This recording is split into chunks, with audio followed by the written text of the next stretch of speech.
सुने, प्रश्नावली 3.2 का दूसरा सवाल मैं इधर पढ़ रहा हूं अभी, ठीक है, वो समझेंगे उसको और करने की कोशिश करेंगे, ठीक है, और उसका सॉल्यूशन निकालेंगे कि क्या होता है। तो सवाल है आपका, x, आपको दो समीकरण दिए हुए हैं। पहला है आपका 2x धन 3y बराबर से 11 और 2x ऋण 4y बराबर से ऋण 24 को हल कीजिए और इससे m का वह मान ज्ञात कीजिए जिसके लिए y बराबर से mx धन 3 हो, ठीक है। तो सबसे पहले अपने को जो दो समीकरण दिए हुए, दो इक्वेशन दी हुई है, ठीक है, वहां से अपन क्या निकालेंगे, x और y का मान निकालेंगे। अभी तक पूरी की पूरी ये प्रश्नावली में अपन सिर्फ और सिर्फ प्रतिस्थापन विधि कर रहे हैं, तो ये क्वेश्चन को भी अपन प्रतिस्थापन विधि से करेंगे। हर सवाल सारी विधियों से हल हो सकता है, ठीक है। आखिरी में जब अपन सारी विधियां पढ़ लेंगे, आपने ग्राफी विधि पढ़ ली है, ठीक है, प्रतिस्थापन विधि पढ़ ली है, विलोपन विधि अभी पढ़ना बाकी है, ठीक है। जब तीनों विधियां पढ़ लेंगे तब एक कोई सवाल लेंगे और एक ही सवाल को तीनों मेथड से करके देखेंगे और वहां से x और y के मान निकालेंगे, ठीक है, वो लास्ट में देखेंगे। अभी अपने को जो सवाल दिया हुआ है तो उसको अपन प्रतिस्थापन विधि से करेंगे हल और x और y के मान निकालेंगे, ठीक है। और फिर इसके बाद में एक और इक्वेशन दी हुई है वहां पे जिसमें m उपयोग किया गया, वहां पे m को लिया गया है, ठीक है। तो वहां पे ये बोल रहा है वो कि x और y के जब मान निकल जाएंगे ना तो m का मान निकालो उस समीकरण से, ठीक है। क्लियर है क्या अभी? तो सबसे पहले अपन ये दो इक्वेशन दी हुई है, जो समीकरण दिए हुए उसको अपन प्रतिस्थापन विधि से हल करते हैं, ठीक है। देखते जाओ, 5 मिनट इधर ही ध्यान रखना आपने, अपन अभी सोल्व कर देंगे इसको। तो आपका सवाल है 2x धन 3y बराबर से 11, ठीक है, और दूसरा समीकरण है आपका 2x ऋण,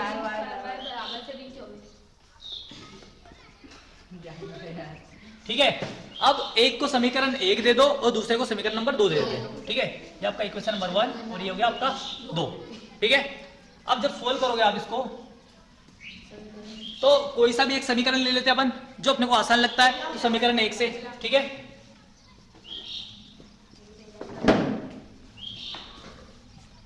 यहां पे क्या होगा, 2x धन 3y बराबर से 11। अभी थोड़ी देर पहले मैंने आपको बेसिक बताया है, तो या तो x का मान निकाल लेते या तो y का निकाल लेंगे, ठीक है। तो जिसका भी मान निकालेंगे उसको इधर ही रहने देंगे, बाकी सबको पक्षांतर कर देंगे। क्लियर है?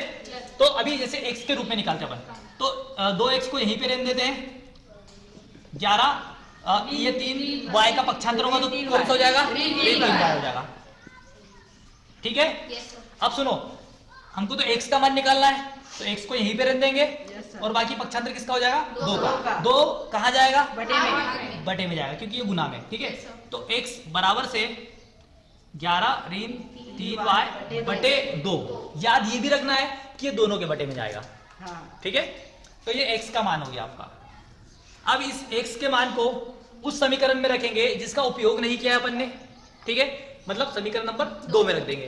तो यहां पे लिख देते हैं अपन x का मान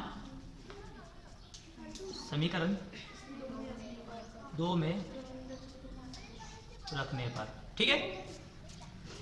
समीकरण 2 क्या है आपका, 2x ऋण 4y बराबर से ऋण 24, ठीक है। अब ये x का वैल्यू अपन यहां पे पुट कर देंगे, ठीक है ना। ये x की जगह में 11 ऋण 3y बटे 2 लिख दूंगा, ठीक है। तो यहाँ पे 2 मिनट x की जगह जो भी रखोगे आप उसको ब्रैकेट में रखना है, ठीक है। तो यहाँ पे क्या है, 11 ऋण 3y बटे में 2, ठीक है। ये हो गया ऋण 4y बराबर से ऋण 24, ठीक है। लगे तो इसको इक्वेशन नंबर 3 भी दे सकते हैं हम, समीकरण नंबर 3 भी दे देते हैं, उसका उपयोग कर लेंगे अपन बाद में, ठीक है। अभी यहाँ पे देखो, ये 2 से 2 कट गया क्योंकि ये पूरे के भाग में है और ये पूरे के गुना में है, ठीक है। तो इसको अपन काट सकते हैं 2 से 2, ठीक है। बचा क्या अपने पास, 11 ऋण 3y ऋण 4y बराबर से ऋण 24। एक और चीज, अब देखो भाई, यहाँ पे समान जात वाले है ना, ये जुड़ जाएंगे, बाकी ये भी समान जात वाले दिख रहे हैं मेरे को, ठीक है ना। तो ये क्या, देखो 3y और 4y दोनों के समान चिन्ह है, तो समान चिन्ह जब भी होते हैं दोनों आपस में जुड़ जाएंगे, तो 4 और 3 कितना हो जाएगा, 7। तो चूंकि दोनों का ऋण चिन्ह है तो ऋण चिन्ह लगा देंगे, ठीक है। तो यहाँ पे हो जाएगा ऋण 7y। अब सुनो, 11 का अपन उधर पक्षांतर कर देते हैं, ठीक है, क्योंकि 24 और 11 दोनों संख्याएं हैं तो संख्याएं आपस में जुड़ जाएगी। ठीक है, तो ये ऋण 24 और ऋण 11, ठीक है, तो ये भी जुड़ जाने वाला है। तो ऋण 7वां है बराबर से ऋण 35, ठीक है, तो y बराबर से हो जाएगा ऋण 35 बटे ऋण 7, ठीक है, तो 7 बना 35 और ऋण से ऋण कैंसिल हो जाएगा। तो यहाँ पे y बराबर से आ गया 5, ठीक है, ये y का मान आ गया यहाँ पे। अब सुनो, अब इस y का मान निकल के आया है, उसको समीकरण नंबर 3 में रख देते हैं। देखो, 1 का भी उपयोग कर लिया अपन ने, 2 का भी कर लिया, अभी बचा 3, तो 3 का कर लेते। तो यहाँ पे लिख देते हैं अपन y का मान समीकरण 3 में रखने पर, ठीक है, समीकरण 3 में रख देते हैं इसको, ठीक है।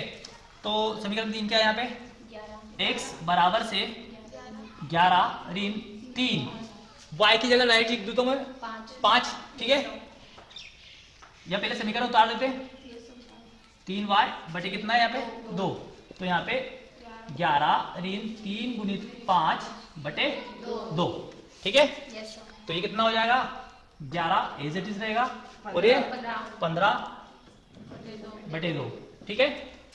तो x बराबर से 11 में से 15 जाएगी, ऋण का 4 बटे 2। सुनो फिर से भैया, 11 प्लस का है और 15 किसका है, माइनस का है, तो असमान चिन्ह है ना दोनों के, तो घट जाएंगे आपस में और बड़ी संख्या का चिन्ह आ जाएगा। तो यहाँ पे ऋण 4 इसलिए लिखा, ठीक है, तो ये हो जाएगा ऋण 2। तो यहाँ पे x का वैल्यू क्या आ गया आपको, x बराबर से आ गया, ठीक है, आंसर है। तो यहाँ पे अभी सिर्फ x और y का वैल्यू आया है, x और y का मान आया है, ठीक है, अभी पूरा आंसर नहीं आया है। वहां पे आपको एक और समीकरण दिया हुआ है, ठीक है, उसकी बात करेंगे। अभी के लिए छापो, फिर आगे बात करते हैं। सर जहाँ हम आते हैं सुने, अब यहाँ पे x और y का अपन ने मान निकाल लिए। अगला वो क्या बोल रहा भैया कि y बराबर से mx धन 3 हो, मतलब m का वह मान ज्ञात कीजिए जिसके लिए y बराबर से mx धन 3 हो, ठीक है। तो इधर वाली साइड को मैं मिटा रहा हूँ, पूरा मिटा दो सर, कोई दिक्कत नहीं। y का मान क्या है, 5 है ना,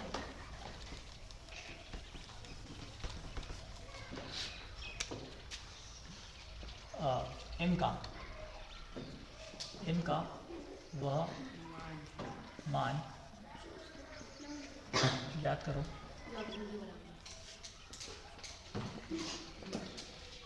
जिसके लिए y बराबर से mx 3, ठीक है, मतलब y का वह मान ज्ञात करिए जिसके लिए y बराबर से mx धन 3 हो, ठीक है।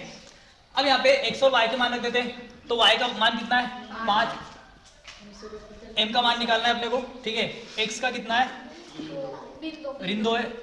देखो एक चीज और आपको समझाता हूँ मैं यहाँ पे कि जब भी आप कोई सी भी संख्या रखो तो उसको ब्रैकेट में लिखा करो, जैसे ऋण की संख्या थी तो उसको ब्रैकेट में जब भी लिखोगे तो आसान रहेगा आपको कैलकुलेशन करना, ठीक है। अब धन 3, ठीक है, अब यहाँ पे ये हो गया आपका 5 चलिए 3 किसका है, बराबर से ये धन 3 था ना यहाँ पे पहले, ठीक है।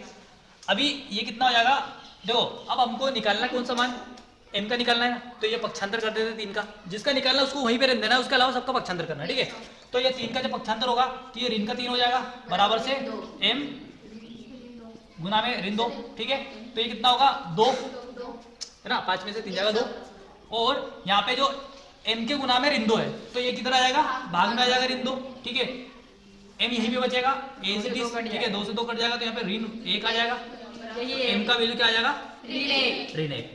तो आपका m का भी आंसर आ चुका है। सर इसकी फोटो खींच के भेज दो, इसको क्या होता है, ठीक है, वो जो उतार है तो वो छाप लो एक बार, बाकी को मैं फोटो सेंड कर दूंगा, ठीक है।